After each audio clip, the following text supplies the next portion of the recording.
I'm Sasha Nicole, and this is Chad Bissonette, the co-founder and executive director of Roots of Development, and Luino Robillard, the program director for Rasin Devlopman, Roots partner organization in Haiti. Today, both Chad and Roby will share with us about the work that they do to support and promote development without dependency, specifically on the island of La Gonave in Haiti. Roots of Development's mission is to support and promote a community-driven approach to development, an approach that is based on strengthening local capacity in order to improve the quality of life in marginalized communities. Racin's Development's mission is to do just that, specifically on the island of La Gonave in Haiti, to strengthen the capacity of community leaders and locally elected officials on the island of La Gonave, so that they are better equipped to manage their own development and improve the quality of life on the island. Racin's goal is to help the leaders of La Gonave turn the island into a hub of successful community-led development and is an example to the world. I'm sure you will find their approach to be interesting and the impacts to be very inspiring. So Chad and Roby, thank you both for being here today. Can you share a bit about both of your backgrounds? Sure, Roby, why don't you start off? All right, so my name is Luino Robillard, but people call me Roby.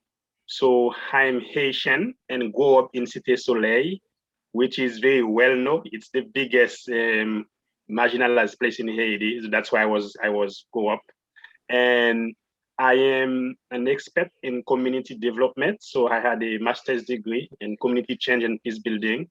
And I am the project manager for Rasin Devlopman in La Gonave. Excellent.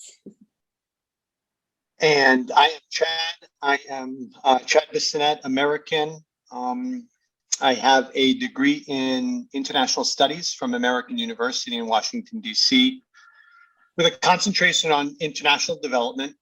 My relationship with Haiti started about 15 years ago. I've lived, including Haiti, around the world, several places, and I only say that because it obviously has had an impact and played a role in my experiences and the work that I do now, and have been leading Roots of Development now for about 14 years. Excellent. Roby, can you share with us a bit the concept of Conbi or Conbit, if I mispronounce that, and how that complements a model of contemporary community mobilization? Conbit. So Conbit. Conbit is a concept. So we call it the social contract of Haiti, of Haitian. So mostly people see it in the agriculture area. So our role since 10 years, because my study was about Combit. So how we can take Combit has something very, very powerful in our story. So which means togetherness, solidarity, working together. So how we can actually bring it from the agriculture area to bring it in all aspect in life. So we've been piloting Combit in Cité Soleil for the past 10 years.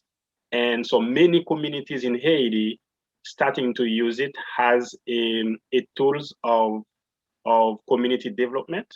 So it's been so far changing the perspective of Haitian and the way that they have to stop depending on the international to change their community. So it's how to use your own resources, your own strength, and which is the development without dependency. That's we'll talk about with Rasin Devlopman in La Gonave. So that's Combit. We will say it's the soul of Haiti. It's only one word that we can, whenever you say it, it means togetherness. It means we are strong together. Beautiful. And how did Roots of Development come into existence, and for how long have you been working with communities? So Roots of Development, I started Roots of Development in 2007. And for about 8 to 9 years, we were doing community-led development, so the same type, the approach that we have today, the approach that we advocate for and support. The only difference was I still played a major role. I participated in decisions at times, and one of the things I've learned over that period of time is that my presence and my involvement as a foreigner had an impact, had an influence, even sometimes just my presence on the way a discussion took place, the way people approached finding an answer to a problem or a question that they were asking. And I think that really it at times supports this kind of traditional, unfortunate way that components of development at times, because it sometimes inadvertently supports what can sometimes happen, which is, folks will put greater value on an international idea or a foreigner simply because they're foreign, or simply because they're foreign. And that obviously was a problem. So what we did after 8 or 9 years of leading community-led of supporting community-led development ourselves is we made a big decision, and we decided to create another organization. We created Rasin Devlopman in order to really to shift the leadership of supporting development on the ground to a local entity, to a Haitian entity. So that even when the intention isn't there, the reality of a foreign actor or foreign presence or foreign resources or foreign materials did not have the influence that it just almost always has, and the issues that it can create, and what it prevents, I guess, from stronger development taking place.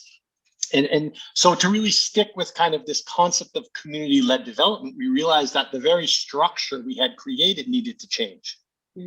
And so we created Rasin Devlopman, which has its own legal entity, its own leadership, a fully Haitian staff, in order to really kind of oversee the projects, the work, the program on the ground, and then redefine our role to really make sure that it was kind of an external role that advocated for the approach, that helped find the resources, and play a much stronger and a more sustainable role. Got it. That makes really good sense. I appreciate what you had to share about the impact of being a foreigner. And I imagine you went specifically in Haiti, but kind of how that would influence the conversation, not necessarily in the way that you were intending for it to influence the conversation. So I appreciate the way that you went about developing a whole new entity to ensure really what I'm hearing is the dignity of the local people, and the allowing them to really take the lead, because ultimately they do know best what they need, and facilitating that, I think, sounds like a really good approach to guide your initiative in the way that you really wanted it to go, and not in the way that initially it probably would have gone if you hadn't done that. Can you tell us how many employees does Rasin have, and of those, how many are native to Haiti? Sure. So I just wanted to, to really put a point there when Chad mentioned, and so helping and supporting and do. So do for them and support them to do. It's too different. And this is where Rasin is very different. So as I say, Roots of Development was in Gonave. So in one section communal, in third section communal, but doing stuff, for people and with people. So, and when Chad say that, Chad say, guys, this is not my community. I love you. I love this place, but this is not sustainable. So you guys have to take control of your own boat. Yep. And switch to do for them and to support them to do. It's really a big difference. And that is why Rasin Devlopman is developing and with support with Roots of Development. So we are about seven in the office, like working daily, but we are more than that. So 7, we all Haitian, and we have Chad in Roots of Development, but in Rasin Devlopman, we are about 7. Okay. And 7 people in the office, but Racine has about 3 people in each section communal, which are the volunteers. We call them volontaires pour changement, and volunteer for change. So they are about 3 by section communal, which is about 27. So 7 people at the office and another 27 in the section communal section. Got it. And how does Roots of Development and Racine work together in synergy?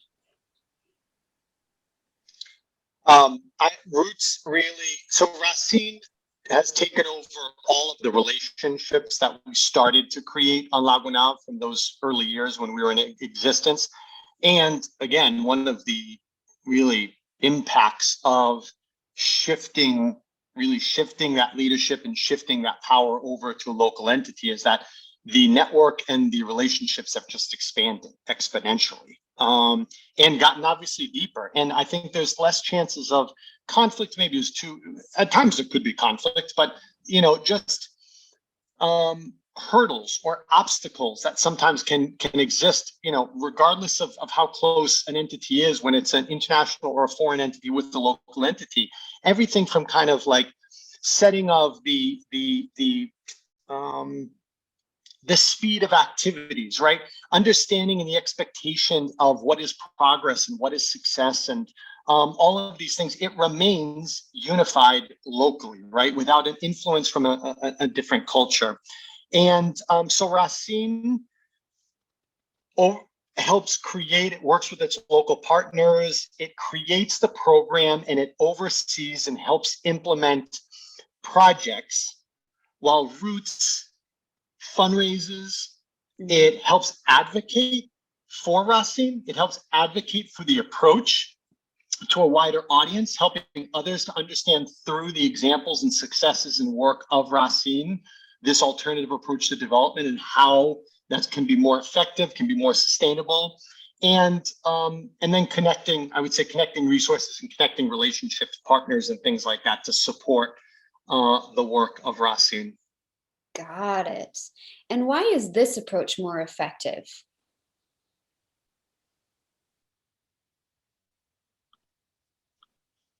Roby, I think you're on mute.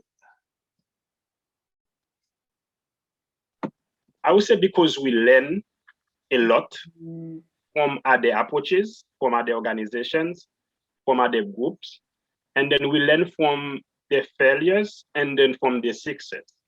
And one thing that we see in Haiti, so international help, the way that people's doing it, this is not going to change Haiti. So we think Haitian, they are the key people to change their own country. So if people think that you will bring lots of money with blueprint project to change Haiti, that will not going to be happen, because we saw billion dollars spent in Haiti, but there's no concrete result that you can see. It's only because people think they can come and change Haiti or Haitian. So Racine mission or Racine vision is different, because we know we can't change La Gonave for the Gonavian. This is not how it works. But what we know we can do, we can support them to do their own change.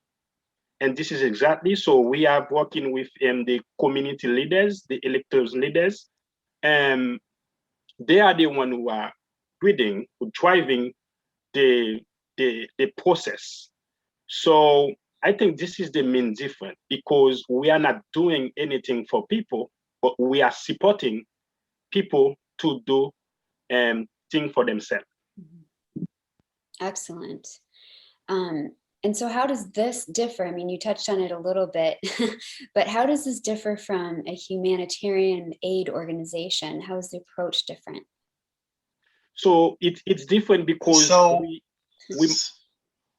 I will pass to you, Chad. Go I ahead. want to add something. Yeah, sure. So we mostly investing on people. Sure.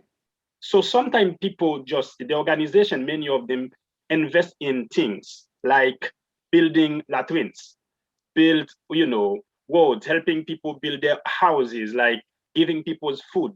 So this is like what they helping them survive, stay alive. So Rasin is mostly, we are in training, but not training itself, but give people tools, give the leaders tools to practice change in their community. Mm-hmm. So I think the difference is around there, but I will ask Chad to add more. But our strength is because we are investing in people, in leaders. We are building leaders. Got it. Yeah, it's funny, a lot of organizations who claim now, because it's the direction that development needs to go in, but for various different factors, and it's a simple concept, right? I think most people can get behind it, but there are real factors that are preventing this from kind of taking hold, or for more organizations enacting this type of development. A simple thing which is Roby's kind of referring to is community-led development. The issue is that in many cases, most organizations work within a sector. They work on a type of development, which means from the beginning, they've decided what projects are going to be worked on. Mm. That already is a bit of not exactly being community-led. We don't work in a particular sector. We don't focus on agriculture, water, health. We focus on investing in people and leaders so that they can carry out whatever type of development it is that they find most important. So from the very beginning, it is community-led. Now, I also think, it's important, humanitarian aid organizations, right? Like the definitions. You have, so most of them are charities, right? You've got the technical definition of charity. However, for me, I think traditionally charity, unfortunately, can really be, I jotted this down at some point years ago, help with a big heart, but no real philosophy or no long-term plan. And to be honest, it's often led by folks with no professional experience in the very work that they are carrying out. In no other industry would this be okay? Would it work? Would it be accepted? And so you have to question the very motivation, I think, sometimes behind a lot of that work. So that's charity for me, right? Which is not, we are technically a charitable organization. We are a nonprofit, a 501c3, but the way that charity is carried out, we are very different. Then you have relief and aid organizations. Addressing short-term needs in emergency situations. Now, unfortunately, a lot of organizations blend relief and aid. They end up doing relief and aid long-term and never get to development, or try to combine those two, but the very nature of both should be very different. And then, of course, you're left with development, right? Which is what we would consider ourselves. A clear plan backed by a strong philosophy for addressing short-term needs that will bring about long-term results, right? Within that, it's the two components, development without dependency and community-led development. Development without dependency, we don't support any activity that will need the same support from us, again, to continue, to survive, to exist, to expand. Community-led development is truly, in every fundamental sense of it, the development is chosen, designed, implemented, and maintained by the very populations, by the very people that the entire thing is meant to serve, exists to serve.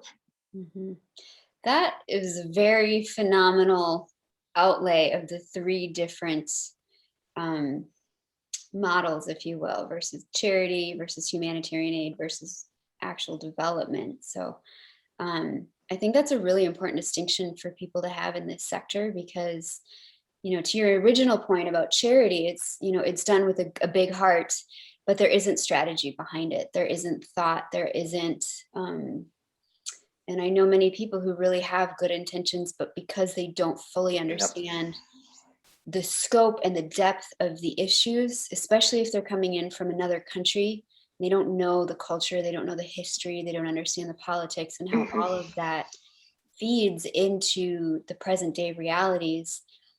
Frankly, they're ill-equipped to come in and offer any real viable, long-lasting solutions. So I appreciated the way that you broke that out. And I think it's a delicate conversation, but I think a really crucial conversation that needs to be had in terms of, if you really want to help people, let's have a strategy behind it, and let's do it in a way that's dignified to the local people. And I think, their knowledge, like most, and I'm sorry, but I think like most tough conversations, we need to stop being so delicate about it, because I really fundamentally, I've seen so many examples and met so many people who have faced the consequences of good intentions. Yeah. So at the end of the day, who often is most harmed by these things? You know, folks can walk away with having done good intention, well-intentioned things. And, you know, I've seen systems that were in place before. Well-intentioned programs come in with more robust, more resources, more bigger, flashier. Those systems that existed before are left behind to work within, to adopt the shinier, bigger system. And then eventually that changes. It goes away. It's not sustainable. Things happen. And now those populations are left without both. They no longer have the new system that was put in place, but they gave up a long time ago the system that was already in place. And so I think you know, charity at times can address a short-term need for real, right? I mean, it can have an impact on someone's life immediately, quickly, but I think in so many cases, the consequences that those have on long-term fundamental change are not worth those short-term fixes. Sure. There's a trade-off. There absolutely is. And you definitely want to weigh the opportunity cost that comes with that for the more enduring return in the end. So, yeah. Roby, do you have any thoughts to add to that? No, we can keep moving. I think okay. Chat just. All right. Yeah. So I want to return back to my questions here. So could you describe, you have on your website a blueprint for building independent communities. And in your website, there's a diagram of a tree that outlines your blueprint. The roots are labeled as choose, build, manage, maintain. Why did you choose those words? Well, I guess I touched on this before, right? It really, because I think a lot of folks I think more and more organizations there's two cases here. They either want to be fundamentally better organizations, so they are trying to figure out exactly what community-led development looks like and how do you do it, how does it operate, how do you support it, or folks don't want to, but they realize that's the direction, right? And why would they not want to? Because sometimes it is in many ways actually can be harder, because to throw one example out there, funding streams, to be perfectly honest, the way they're set up today support traditional development much more than they support true community-led development. And so they may not want to make those changes, but they realize that's the direction, so they should throw the terms out there and they should say that they do community-led development. But for it to truly be community-led development, communities need to do those four have the opportunity to do those four things, right? Choose from the very beginning what is of greatest importance to them. Build it themselves, manage it and maintain it. And I've seen so many different, a lot of times I think people are mixing up community-led development for maybe what should be termed community participatory development, right? Where they're creating an opportunity for communities to participate more, but they're not fundamentally leading it. And that sacrifices the sustainability of everything. Or you have some case, you have cases where organizations are asking communities for their feedback, they're checking with communities, and then those organizations will come in and build for the community, whatever it is that the community identified was their priority. Again, problematic and prevents real sustainability from taking place, not to mention the opportunity to build skills, the opportunity to have these experiences, dignity over owning one's own development and one's future and one's path forward. And then other organizations, help a community build something, set up a system. And when it is not maintained, or when there is something that's preventing it from really, then they do jump in and they take it over. And they say, okay, well, then we'll just maintain it.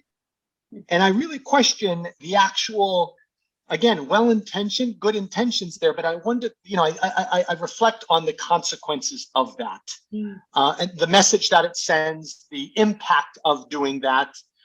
So these concepts, we've talked about this, Sasha, where these concepts are easy to understand, perhaps just, the name, the term community-led development, they're kind of, I think to many it's saying, of course, that's how things should be done, for this.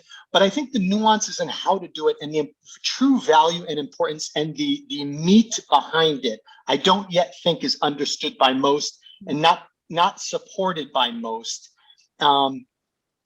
intentionally or unintentionally. And the consequences of that continue to be huge around the world, in Haiti and around the world. And I think while at times it may be an uncomfortable conversation for a lot of folks to have, I absolutely think we are way overdue for having a lot more of these conversations. Mm-hmm. Excellent. And so do you have anything more to elaborate on the other sections of the tree and what their functions are and their significance? Well, I think what's also important to talk about is, and Roby mentioned this, about the rest of the tree. What we talk about in that kind of design is that it's also important to have a balance between you can call it the theoretical and the practical. Theoretical is capacity building. That is a major part of community-led development. Helping leaders strengthen their leadership skills, build greater capacity. Many of these communities, many of these individuals did not have the opportunities to gain experiences, whether they be educational or professional, because of the circumstances and the environment. And so helping them find opportunities to build those skills, the theoretical, right, of what is community-led development versus traditional development? What does that mean for my community? How do you write budgets? How do you write expense reports? How do you manage finances appropriately so that there's trust and good management and all of those types of things? And then the practical. We've learned, Roby and I have spoken about this, a lot. You can't just do the theoretical, because folks are living in very tough situations, and they also want that to turn into something. And so the practical serves two purposes. The practical is the actual projects, right, that are implemented by these leaders, that are chosen by them, that are built by them, that can be supported by you. But what that allows them to do is it allows them to build skills, to practice those skills that they've learned in the theoretical, and then obviously improve quality of life in a very real way for themselves, for their families, for their neighbors, for their communities. So the design is really about community-led development, what that really truly means, and then how we believe it can best be supported with those two aspects. It's a great, I'm sorry, Roby, we're gonna. Yeah, I just want to add something, because you were mentioning about the website, the plan that we have on our website, which is great. And this is the first thing people see when they look for an organization. But people have to be very careful about what what they read on the internet. Because there's some organization, they know how to build a pretty beautiful website. They know how to speak the language, so they know about like the community lead, the empowerment, community economic empowerment, they know those stuff. And this is it. So I went to that. So I went to India because in my programs, I went to India. So before I went there, I visited the website of an organization. So it's beautiful. I can see it's my organization. This is where but when I went there, it was so different. It was not what what they put in the website. It's not what they are actually doing. Wow. And there's many organizations in the world, and in Haiti, it's many of that. If you are reading the reports, if you are reading, the language they are using, they are very good. And they know how to find, folks who very well educated to write those stuff. So as Chad was saying about the practical, what they're actually doing in the community, I think this is where we are. So we know the importance of the theoretical. This is what we want, because this is how you can train people, you can transform people. But practical is more effective, because this is what people do to change their life. You have to show people, you have to do with people. People will, mostly we say people don't change by what they listen, what they hear. They change by what they see. The concrete stuff you can show them. So I think this is like something about the website. Of course, we can put that there, and we respect it because we built it. But for many organizations, don't trust what they just put on the website. Go in the ground and see what they are doing.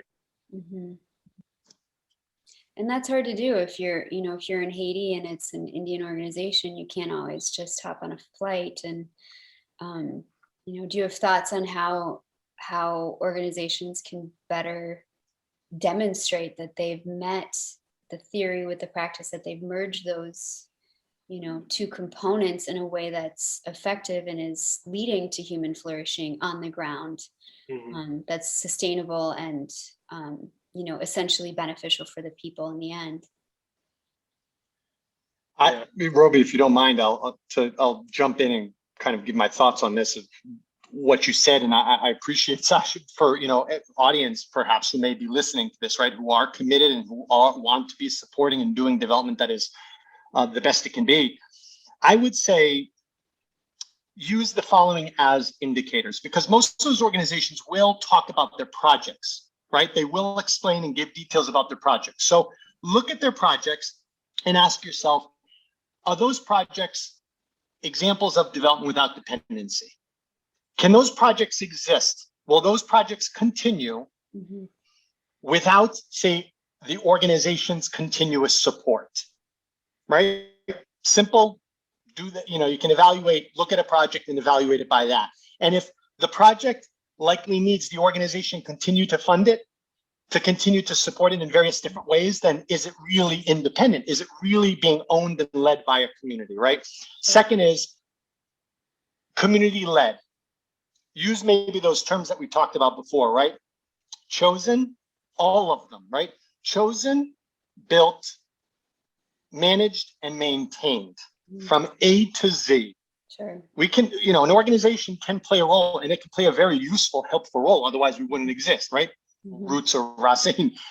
But is the community truly, from the beginning, choosing that project? Has it chosen it?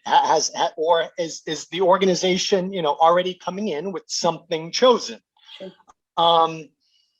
And there was a third, but unfortunately, I forgot it. All right. Well, if it comes back, feel free to circle back to that. Thank you, guys. And so, kind of touching on this whole conversation of projects, what kind of projects does Rasin support or do support? I'm sorry, what was my question?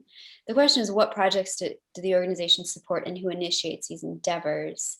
And I think I was intending to lead into Rasin for that. Sure. I think Chad just touched a little bit. Yeah. So we are not choosing project, we are not design project. Yeah. So the project that we are supporting, we know what we are supporting right now because they are already here and we are supporting right now, but we don't know what we're going to support next year because it's not depend on us. It's depend on the community So, and I will back to a little bit about the difference between us and some other organization is because some other organizations already know what they're going to do in 5 years before the community itself doesn't know. So we don't know what we're going to do next year, but we know what we are doing this year because they already planned it. Yeah. So there's many projects. So for instance, I will take an example for this year. So we did a workshop about the objective of sustainable development. Mm-hmm. We just do it. This is what Rasin did. We did it.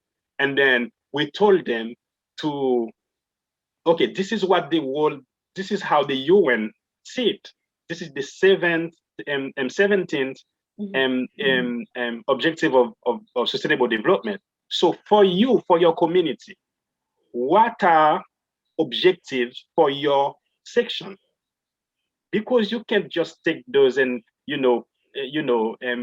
pass and copy and pass, because this is very large. So we are helping them to supporting them to identify their own objective of sustainable development for their own community.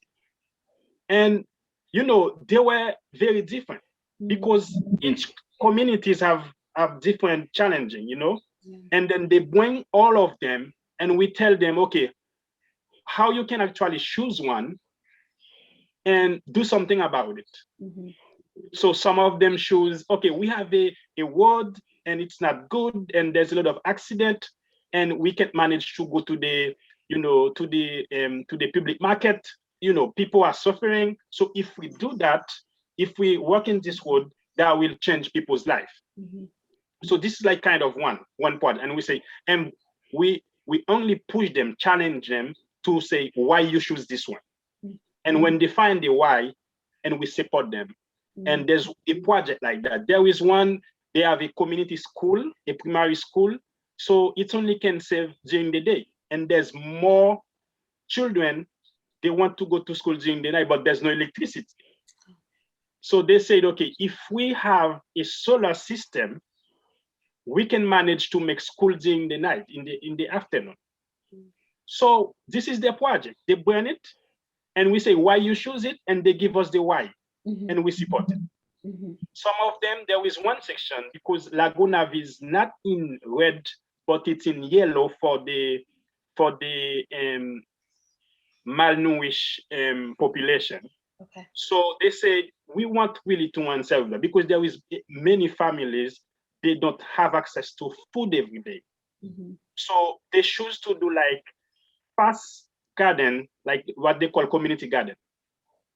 And they say, if we do that, people will have like vegetable, fasting to go and to feed themselves. Mm-hmm. And we support it. But the thing is, when you choose it, we ask why. Mm-hmm. And we ask why many times, because they have to know, to understand why they are doing this stuff. So this is the kind of projects that we are supporting this year, based on the training that we are giving them in front, and then they develop the project. Sure. And there have been many, and they're diverse. I mean, infrastructure, water facilities, houses. Amazing stuff that the communities have identified as their greatest priority and have tackled themselves. And what's so fundamental, which we all of us who believe in community-led development and understand its value and importance, you can understand and recognize the dignity of this approach, the respect and the sustainability of it, right? Of someone owning their own process, their own resources, their own, activities. But I think why we're important, and I think that a lot of organizations, many of them seek help with this, is the facilitation of that. Because traditional development has been around for a long time, and unfortunately that has had an impact on many populations. So most populations, when they think of development, they'll think of the traditional development, and they may replicate traditional development themselves, not their own community-led development, because it's been around and it's been done like that for so long. So just exacerbating and continuing the problem. But facilitating the right community-led development is key, and that takes experience and some skill and some people who really fundamentally understand it, Yeah. which is Roby and which is, the Rasin team and other organizations that I know you've highlighted on this program. And that's what I encourage both, other organizations, other charitable groups, charitable individuals, individual donors, companies who back these things to try to learn more about, right? Or to find the right partner to really make sure that the facilitation behind these easy, simple, good concepts are allowing it to really kind of happen in a right and in an effective way. Right. Yeah. Mm-hmm. Yeah. And the thing is about, to listen all the time, because many organizations, has, I went to the Highland. Of course, I have my background, but I go there to learn. I go there to learn, to listen to people, because sometimes we were talking about the type of project that they are. Some project they will bring, you might not comfortable with it. Rasin team might. So, but it's the project. Like one of them this year is about supporting a soccer tournament. People might say, what why that? But it's the project. Yep. And they understand what they are doing it. Yeah. And they say, we want to put people together. We want to bring more joy in our community. We want to celebrate together. So they know what they're doing. So even if it was not on our purpose before, but we have to accept it because they are the one who driving it, and they know what they're doing.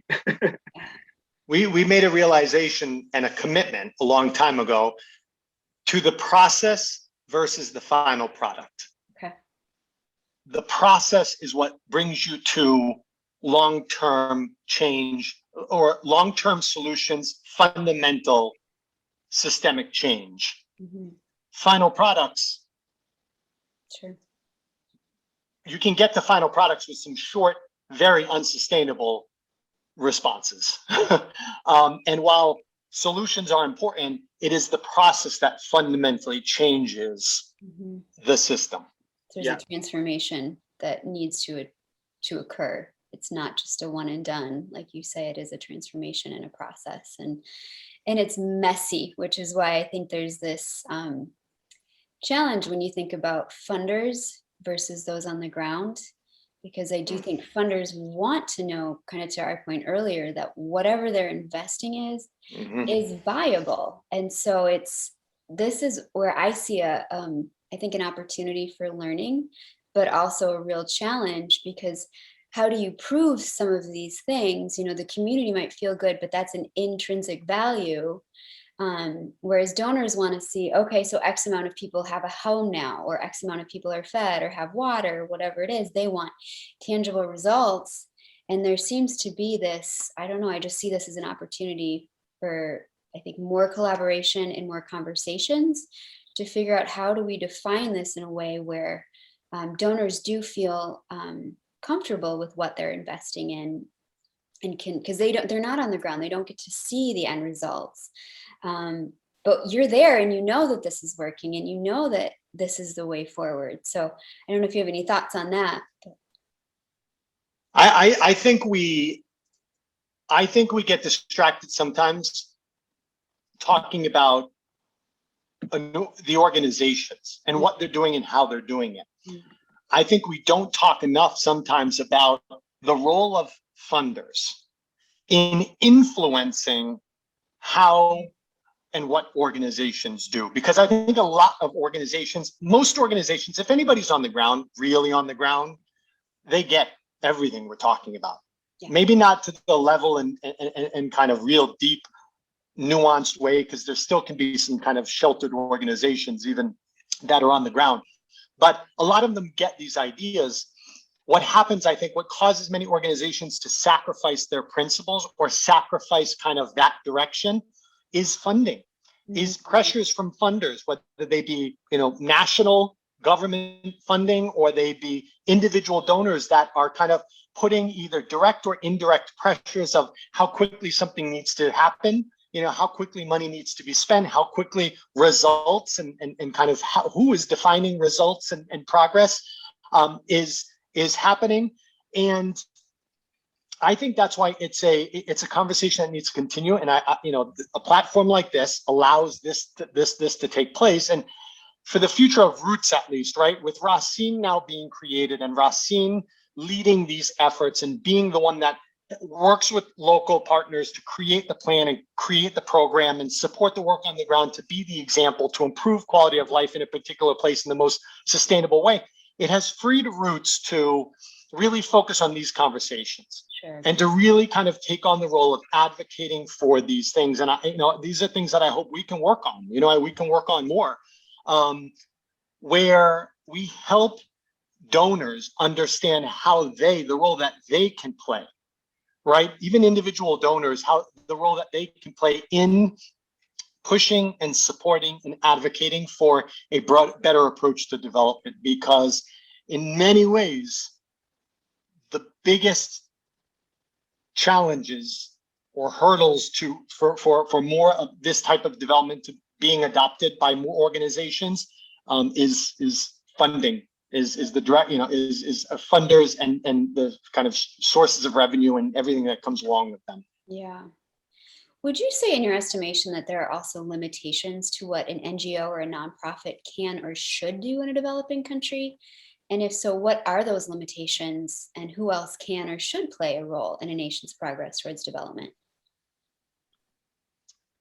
Well, the only reason why we exist is because either there are places where there's a weak private sector, or governments are incapable, don't have the ability to provide the basic services that they are supposed to provide, right? The existence of governments, the existence of government entities, or their inability to address inequities, right? That's the only reason why we exist. We have to be very careful. Development without dependency. This is great. It fundamentally goes back to simple concept, right? We have to support development without dependency in all of its forms. We cannot begin playing the role of government. We cannot play the role of elected officials. They have a long-term, they exist. They are the framework of countries. They provide basic services that others don't have the incentive to provide. They are the ones that in an ideal world, in a functional world, they provide basic services and help play a role in helping to develop a place. Organizations need to be very careful to not bypass local leadership, disempowering local leaders from playing their role. Many times, we've seen this in many cases, right, Roby, I'm sure, is organizations come in with more influence, resources, money, connections and contacts than some of the local officials where they're working. And that can immediately create a very problematic dynamic and undermine the very nature of what those individuals or those systems exist for or need to be doing or supposed to be doing. That's why in our program, Roby, you can speak more about this. Locally elected officials are a key component of the programs of community-led development and the programs that Rasin supports, because they have a role to play. They have a major influence on development. There is a way that you can support them. Same way, strengthening leadership skills, giving an opportunity to strengthen and build capacity in various different technical ways that help development and help them in their roles. Mm-hmm. So what is one or a few of the biggest challenges that Roots of Development and Rasin face in trying to address some of these problems? I would add something to be clear about the actors who have to participate in the process. Mm-hmm. That this is why in in Rasin Devlopman, we are using a term of three walks of fire, the way that traditional people cook. They have the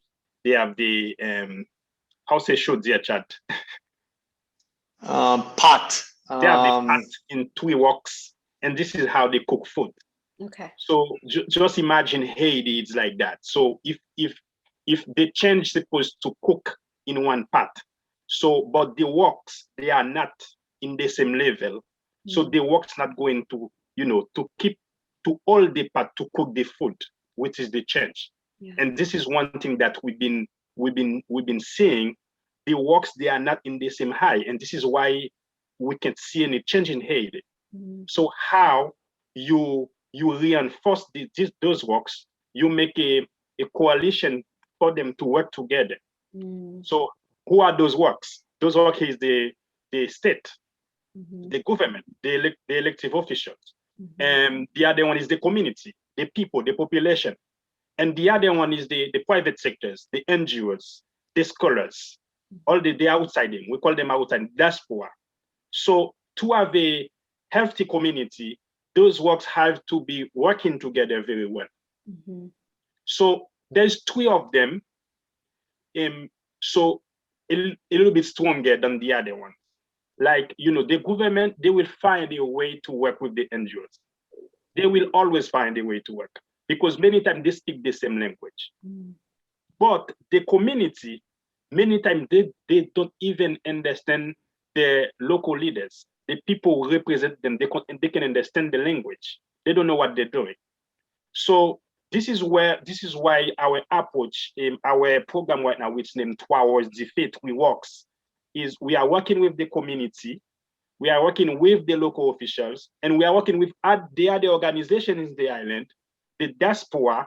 So because we want them to, to collaborate together. Yeah. And if there's no that, there's no change. This is where we have to pass. And this is why Haiti is like that. Because there's two different, and the private sectors, they don't care about the community. The community doesn't care about the state. So, people doing what they know. We have to work together. We have to have a shared vision for our country, for our community. And this is what Rasin is about. So now I will be back to your question. So what was the question? Well, actually, that's a great segue into my next question, which is, what is your vision for the future of Roots of Development and for Rasin? So it's a big question. The vision is, is to see, first of all, for Gonave, to see the leaders in Gonave, can take their destiny in hands to build a community. So this is where we want it to be. And we want to see Gonave as a hub for community-led development in Haiti. And it could be, Gonave has all the potential to become this path for that, because Haiti really need an example. And we think Gonave is the best place to do it. And as far as Roots goes, it's what I mentioned before, with a difficult decision, but a decision that we knew if we succeeded, it would make our work, the creation of Rasin, it would make what we came into existence for more sustainable and more effective. With that succeeding, Roots' vision is, and we are preparing to be a stronger advocate for everything we're talking about here, to play a role in strategically communicating, engaging, forcing discussions in various different platforms to push and promote and advocate for an alternative approach to development that is based on development without dependency and pushed forward by community-led development. Excellent.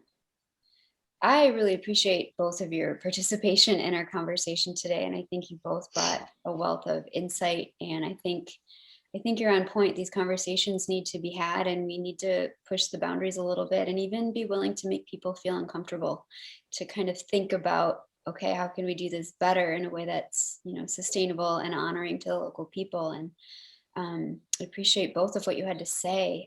Just to conclude, if anyone listening would like to be in touch with you to learn more, or to learn more about your work, or to support your work, what would be the best way for them to do that?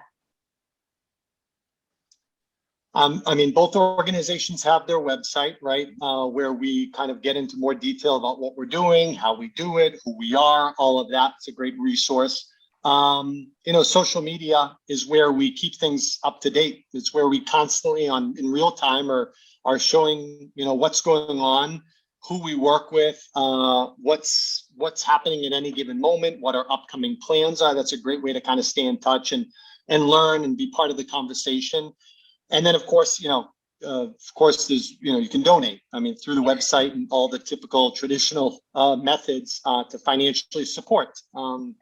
So those are really the best ways to kind of stay in touch, stay up to date, connect and support. Okay, perfect. And we'll make sure that all of that is listed in the description below, so it's very accessible for anyone watching today. So thank you guys for being here today. I just really appreciate everything that you brought to the conversation, and keep up the good work, and let's keep talking about these dynamics, because they're important to keep talking about. So thank you. Absolutely. Thank you, Sasha. Thank you. Here at Emanate International, it is our mission to promote nonprofits and social enterprises that equip communities and individuals to become independent, autonomous, thriving members of society. Indeed, Roots of Development and Rasin are doing great work to support and promote development without dependency on the island of Gonave in Haiti. If you enjoyed our discussion today, please be sure to hit the subscribe button and the notification bell to be in the know for future inspirational conversations with other leaders who are making great gains and improving our world. Thank you.